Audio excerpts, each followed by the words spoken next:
John from JO Ventures Outdoors, and today I have another, I think, interesting video. This is an open tag started by Doom Crew Outdoors. It is show us your antique store and flea market finds. So those knives you find at flea markets, antique stores, garage sales, wherever you might find used knives.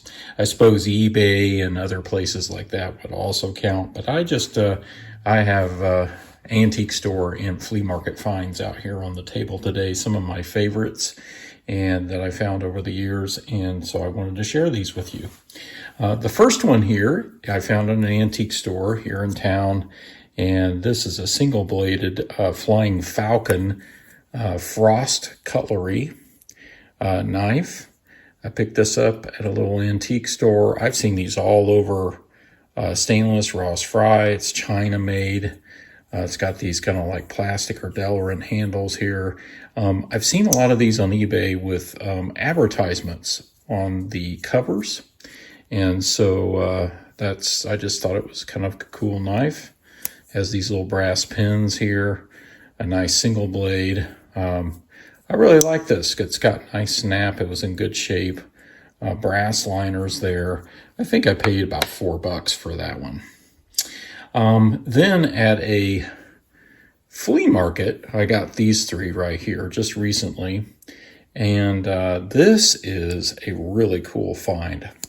I paid $1 for this, okay? It didn't look like this. I've worked on this and worked on it, cleaning it up. But this is a Camco USA.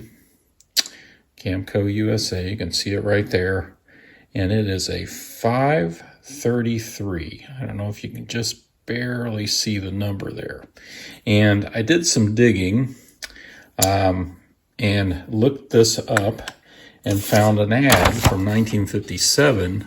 And here is the Camco 533. Looks just like it, same shaped blades, serpentine jackknife. So it fits this description. It's got the Turkish clip and the pin blade, and this was from about 1957. So I think this might be somewhere from the 50s, 57 and on up. Not exactly sure, but if you might know, put that down in the comments. So I thought that was a great find for $1. I did work on it a lot.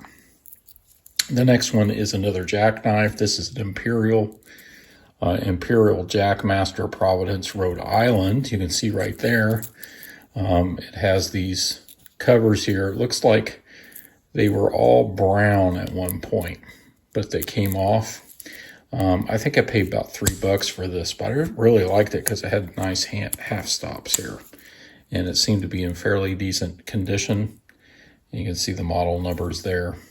But I thought this was a really good find for about $3 or $4. And I like these Jackmasters, and this one had both scales, had both covers. You know, these have the bend over covers here, and they come off, and you often see them with just one, or they're in really, really rough shape. So these were at the same flea market as I found this one. I've shown this before. This is an old timer 194 OT USA. This is the gun stock trapper. Showed this, I think, in my best purchases of the year. Paid $15 for this. Saw cut handles or covers here.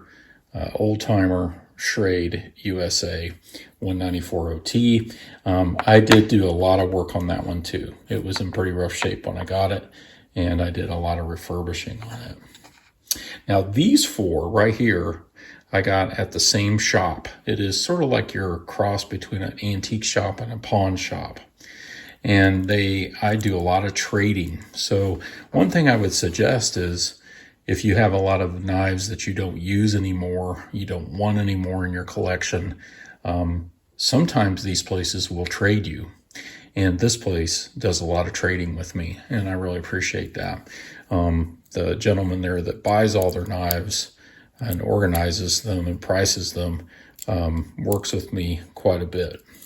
And so I've developed that relationship over a year or two, And so I really like it. So this first one is a Vanger, and this was in a box of $5 to $10 knives, and it was in really rough shape. But this Vanger is pretty special. It's a master fisherman.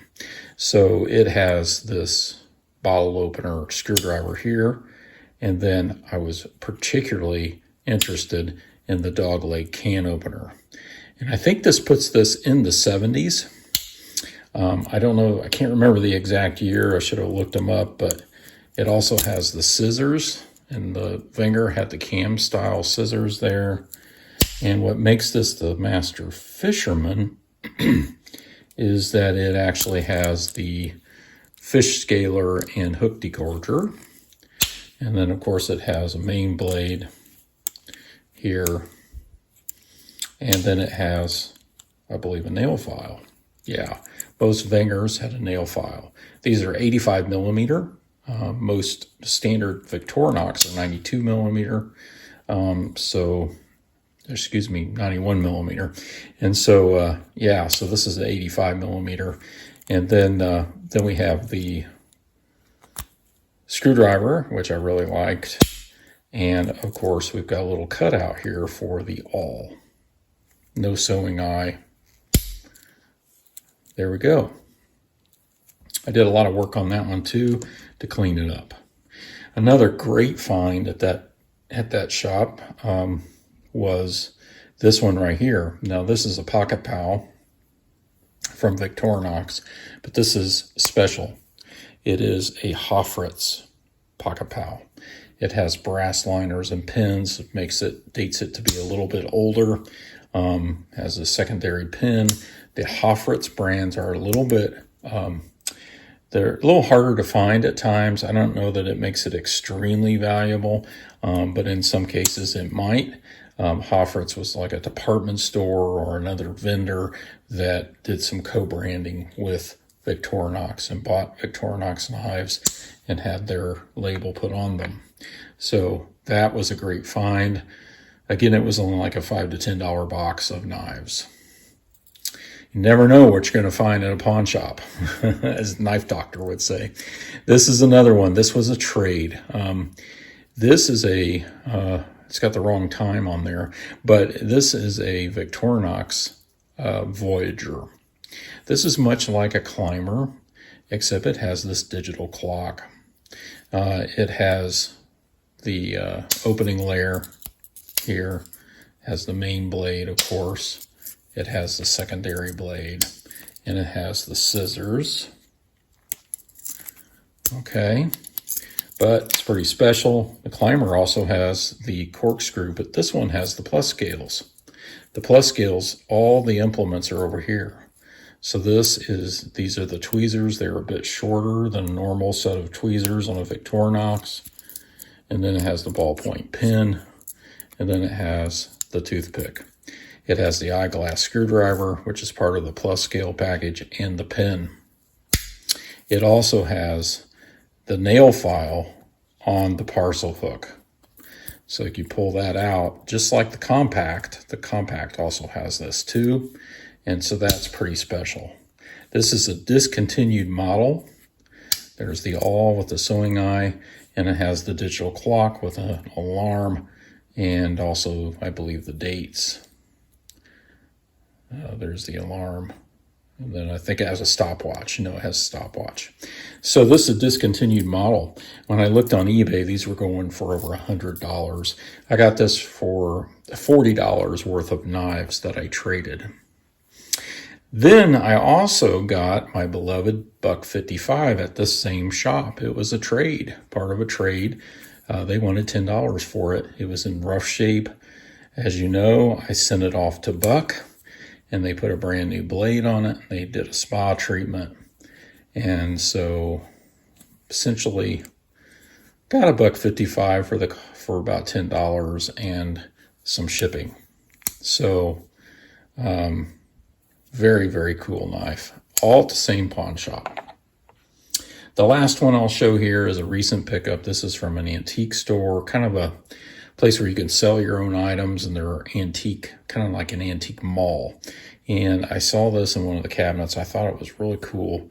This is a Remington USA, and it is called the Bandit.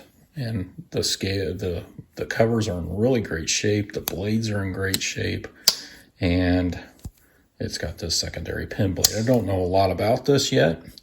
I was talking to Big J, and he thought because of this long nail pole, he thought maybe Camillus might have made these knives, but I don't know that for sure.